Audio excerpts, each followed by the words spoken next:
कोशी नेपालको उत्तरी क्षेत्र तिब्बत हुँदै पूर्वी सीमाबाट बग्ने ठुलो जलऊर्जा भएको नदीको रूपमा चिनिन्छ। यसले कुल ५४,१०० वर्ग किलोमिटर क्षेत्रफल ओगटेको छ। त्यसमध्ये २७,८६३ स्क्वायर किलोमिटर अर्थात् ४६% हिस्सा नेपालको भूभागलाई बनाएको छ। बाँकी तिब्बतको भूभागमा पर्छ। यो मुख्य रूपमा 7वटा नदीहरूको मेलबाट बनेको नदी हो। तमोर, अरुण, दुधकोशी, लिखु, तामाकोशी, सुनकोशी र इन्द्रावती हिमालय क्षेत्रको पूर्वबाट पश्चिमसम्म फैलिएर बगेका छन्। ती मध्ये सुनकोशी, भोटेकोशी, तामाकोशी र अरुण नदीको उत्पत्ति तिब्बतबाट भएको छ। अरू नेपालको उत्तरी सीमा नजिकबाट बग्छन्। जब सुनकोशी, अरुण नदी र तमोर नदी एक ठाउँमा मिसिन्छन् तब बन्छ सप्तकोशी नदी। कोशी नदी नेपाल र भारतलाई सीमा बनाएर बग्ने सबैभन्दा ठुलो नदी हो। कोशी नदीले नेपालको आर्थिक एवं सामाजिक क्षेत्रमा निकै महत्त्वपूर्ण भूमिका खेल्छ। नेपालका केही महत्त्वपूर्ण निर्माणाधीन जलविद्युत गृह कोशी नदीमै छन्। कोशी नदीले नेपालको विद्युत सम्भावना ८३,२९० मेगावाट क्षमतामध्ये २२,३५० मेगावाट योगदान गर्छ। वर्षातको समयमा जब साँझ पर्न थाल्छ मन त्रसित हुँदै जान्छ। जीवनका लागि वरदान भएको त्यही कोशी अभिशाप पो बनेर आउने हो कि भन्ने भयभीत मानसिकताका साथ रात गुजार्नुपर्छ। सरकारले अब 2 कट्ठाको जग्गा किनाइदियो अनि यो घर बनाइदियो। अब भन्नुभयो उहाँ घर बनाइदियो, त्यहाँ जाएर बस्नु।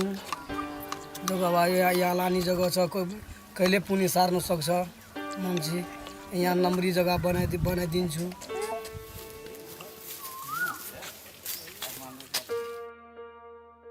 कोशीमा हरेक वर्ष दोहोरिरहने जोखिमलाई कम गरी कोशीबाट लाभ लिन पनि सकिन्छ।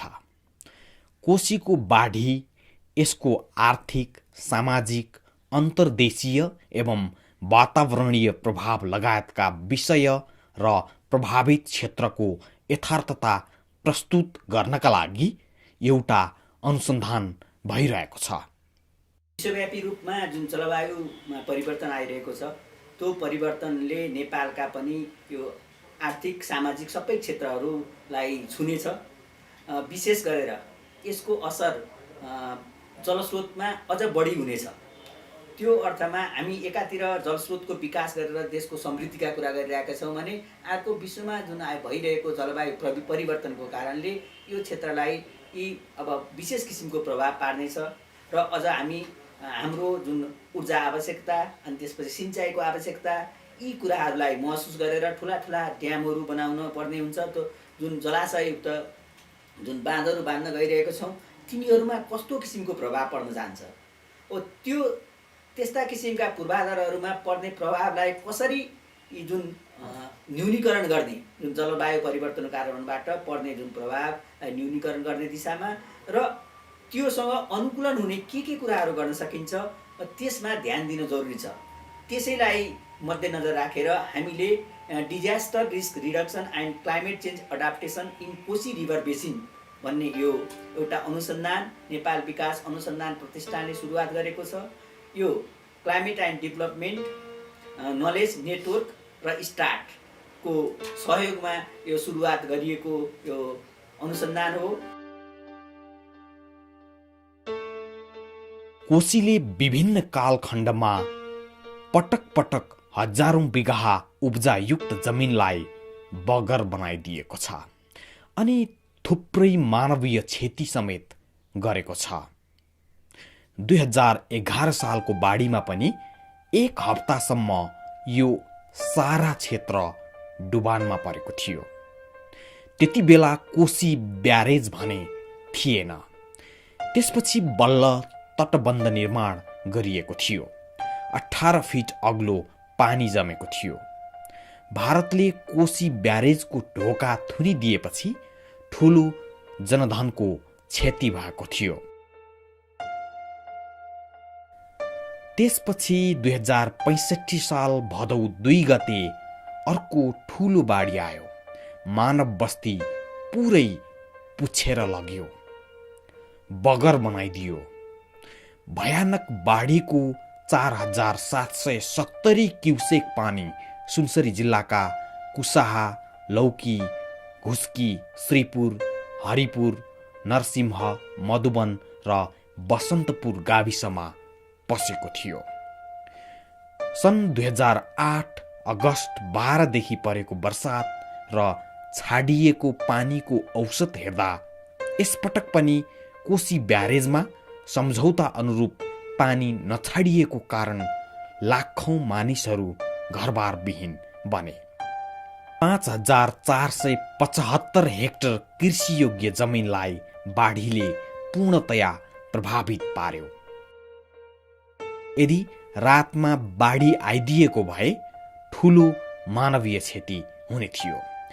बाढीले पूर्व पश्चिम राजमार्गको 15 किलोमिटर दूरी अवरोध भएको थियो। राजमार्गको 3 किलोमिटर भूभाग पूर्णतया बगाएर लगेको थियो।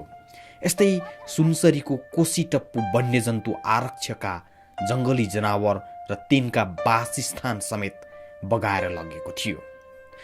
बाढीले प्रभावित क्षेत्रका माटोले बनेका 2/3 घरहरू नष्ट गरेको थियो। बाढी आउँछ, ठुलो जनधनको क्षति गर्छ। केही एनजिओ आइएनजिओले राहत बाँड्छन् अनि बाढीको विषय त्यत्तिकै सेलाएर जान्छ। अर्ना हात्ती बस्ने हजारौं हेक्टर जङ्गल पनि बाढीले पुरेपछि जङ्गली जनावर समेत आफ्नो आहारा खोजीका क्रममा मानव बस्तीमा प्रवेश गर्दा त्यसले अर्को जोखिम समेत निम्त्याएको छ। असुरक्षित वासस्थान एवं लत्ता कपडा नहुँदा बालक तथा वृद्धहरू शीतलहरमा परेर ज्यान गुमाउनु पर्ने अवस्था पनि छ यहाँ। गत वर्ष सप्तरीमा 32 जनाले यसरी ज्यान गुमाएका थिए। बाढीबाट प्रभावित भएपछि उनीहरूलाई सरकारले घर बनाएर नयाँ बस्तीमा सारेको छ। 235 वटा घर बनाएर यहाँ बस्ती बसाएको छ। तर पनि यहाँको पीडा भने जस्ताको तस्तै छ। 150-200 जम्मा थियो कि घर यहाँ डलवामा, त 200 जम्मा विस्थापित भएको छ। तर यहाँ 21 सालदेखि यो बिहार सरकार जुन त्यहाँबाट त्यो विस्थापित भएपछि त्यहाँ बिहार सरकारले यो जग्गा दिनुभयो ब्लक हामीहरूको बस्नको लागि, त्यो बिहार सरकारको नाउँमा हो। अहिलेसम्म हामीहरूको नाउँमा केही छैन, मात्रै बस्नको लागि मात्रै त्यो उच्चेन दिएछ। पहिला हाम्रो सबै थोक थियो, सबैको जिम्मेदारी शासन जब थियो नि हाम्रो यहाँको जिम्मेदारहरूले जति दिएको थियो नि त्यो सबै अहिले हाम्रो नम्बरीको रूपमा छँदैछ। तर बिहार सरकारकै त्यो डुबान क्षेत्र घोषित गरेर त्यो छोडिदिएछ, अलमलमै छ हामीहरू त्यस्तै। अनि अब त्यहाँ चाहिँ तपाईहरुको केही पनि अधिकार छैन? अधिकार हाम्रो एउटा नम्बरी रूपमा जुन कागजहरू छ नि त्यो त्यसमा हाम्रो जग्गाहरू देखाइरहेछ। त्योभन्दा अगाडि केही देखिएको छैन, केही कतैबाट केही आश पनि भएको छैन। हामीहरू अब मान्नु नि करिब से करिब 1 पैसा पनि दिएको छैन। क्षतिपूर्ति हाम्रो बाबु बाजेको पालामा जे दियो होला 2-4 आना जति होला त्योभन्दा अगाडि केही देखेको छैन। कोशीले सखाप पारेको हजारौं बिघा उब्जाउशील जमिन त्यसै खेर गएको छ। त्यसमध्ये कतै कतै परवल, काँक्रा लगाएको देखिन्छ भने कतै बालुवाको व्यापार पनि देखिन्छ।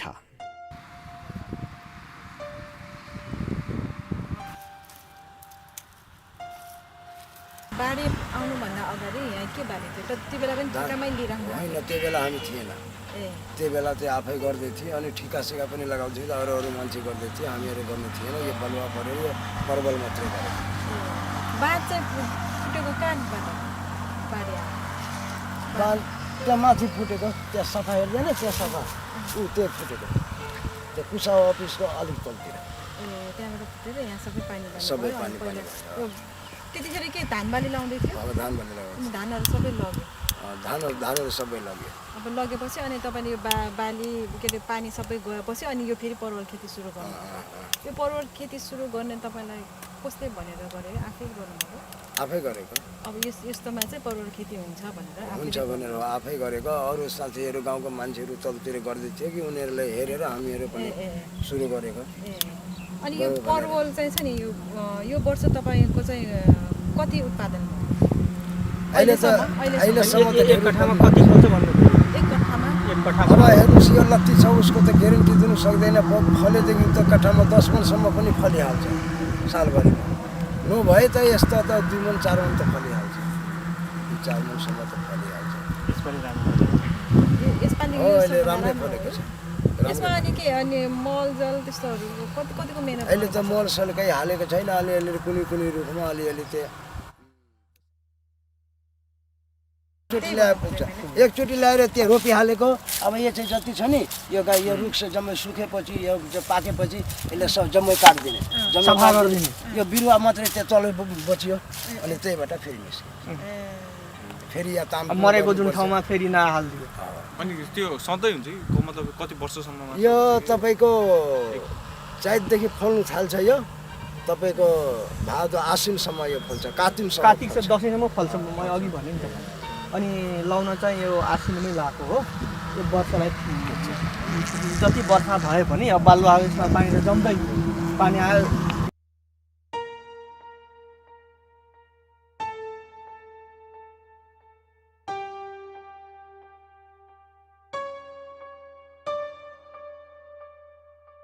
जस्तो नजिक लग्यो भने 500-600 दिन्छ टाढा लग्यो भने तपाईँलाई यहाँदेखि इनरवासम्म लाने लग्यो भने 1000 रुपियाँ जति दिन्छ 900 दिन्छ त्यही हो कति फिट बालुवा छ यहाँ बालुवा त छ नि 3 फिट छुन्छ 3 फिट पुगिन्छ होला 3 फिट पुगिन्छ अनि यस्तै अब कहाँ अरू कहाँ खनेको छ यही मात्र हो कि अरू ठाउँ उता पनि खनेको छ नि पुरै खनिदिएको छ उतातिर यो सब खनेको यो सबै खनेको पुरै बालुवा अहिले चाहिँ त्यो रोडको लेभलमा बालुवा यो भित्र के क्वेसनहरू छन् तपाईँको प्रश्नहरू छन् त्यसको प्रश्नहरूको टोलीले बाढी प्रभावित हरेक बस्तीमा पुगेर वास्तविक तथ्य सङ्कलन गरेको छ हामीहरूको सबैभन्दा पीडित के छ भने यो सुनसरी खोला आधा किलोमिटर उता थियो पश्चिमतिर बोर्डरतिर होइन अब वर्ष बगदा हामीहरूको यता गाउँतिर आयो यो खोला अब हामीहरूको यो खोला चाहिँ धेरै एकदमै दुःख दिइरहेको छ खोला चाहिँ हाम्रो यो गाउँसम्म पुगेको छ अब यहाँको जनता एकदमै धेरै पीडित छ अब यहाँको जनताको यो खोला कसरी बचाउने समाजको यो हाम्रो सरकारको नीति आफ्नो राख्नुपर्छ व्यापी रूपमा जलवायु परिवर्तनले पार्ने प्रभावको कारण हाम्रो उत्पादनमूलक क्षेत्रमा ठुलो असर परेको छ परिवर्तन भनेको के हो यसले के गर्छ भन्ने कुराको मान्छेले एउटा जनचेतना स्थानीय स्तरसम्म पुर्याउनु पर्यो नत्र जलवायु परिवर्तन भन्ने कुरो कुनै माथिल्लो निकायको अथवा माथिल्लो व्यक्तित्वको अथवा विभिन्न व्यावसायिक र एकाडेमिक क्षेत्रको मात्रै कुरा होइन यो हरेक मान्छेलाई असर पर्ने भए हुनाले त्यो कुराको सबैलाई जानकारी तलसम्म हुनु पर्यो त्यसपछि यसले यसरी परिवर्तन भएकोमा के असर पार्छ र यसका प्रभावहरू के छन् यसको हाइड्रोलोजिकल अथवा वाटर बडिजमा हाइड्रोलोजिकल साइकलमा रेनफलका रिजाइमहरूमा अथवा विभिन्न कुरामा यो जुन पानी पर्दा अथवा नपर्दाका अवस्थाले गर्दाखेरि अधिक पानी पर्दा अथवा नपर्दाको अवस्थाले जुन स्थानीय स्तरमा जुन प्राकृतिक प्रकोपहरू विभिन्न खालका प्रकोप विपदहरू पर्ने गरेका छन् त्यसको चाहिँ पनि असरहरूलाई पनि अध्ययन गर्नुपर्ने परिस्थिति यसबाट देखिन्छ त्यसपछि यहाँ अहिले के भइरहेछ भने खास गरी अनुसन्धान गर्नेहरूले एकातिर अनुसन्धान गरेर पुस्तकालयहरूमा उहाँहरूका अनुसन्धानका ठेलीहरू गइरहेको अवस्था छ उता जो प्र्याक्टिस गर्ने अथवा सरकारी निकाय अथवा निजी क्षेत्र अथवा गैर सरकारी अथवा नागरिक समाजहरूले त्यो कुरो थाहा नपाएको अवस्था छ अब नीति निर्माता कार्यक्रम निर्माताहरू र यो अनुसन्धान अध्येताहरूको बिचमा एउटा ठुलो एउटा समन्वयको अभाव छ कि कम्युनिकेसन ग्याप पनि भन्ने गरेका छौँ। त्यसलाई चाहिँ पूर्ति गर्नुपर्ने हुन्छ, त्यसलाई ब्रिजिङ गर्ने अथवा त्यसलाई चाहिँ एक तलसम्म पुर्याउने र त्यसलाई गर्ने एउटा लैजानुपर्छ जुन अभाव छ। अर्थात् मैले भन्न खोजेको के भने रिसर्च बेस्ड एउटा पोलिसी फर्मुलेसन र प्रोग्राम डिजाइन हुनु पर्यो, खास गरेर क्लाइमेट चेन्जको सन्दर्भमा, अन्यथा चाहिँ यसले त्यति काम गर्दैन। जलाशययुक्त बाँधहरूबाट पर्ने प्रभाव, हिमालमा हिउँ जम्ने र पर्ने प्रभाव, पहाडमा पहिरो, मौसम परिवर्तनका कारण हुने जलाशयमा प्रभाव र तराईमा पर्ने बाढीजन्य प्रभाव लगायत नीतिगत कुरामा पनि यो अनुसन्धानले नेपाल सरकार समक्ष सुझाव पेश गर्नेछ।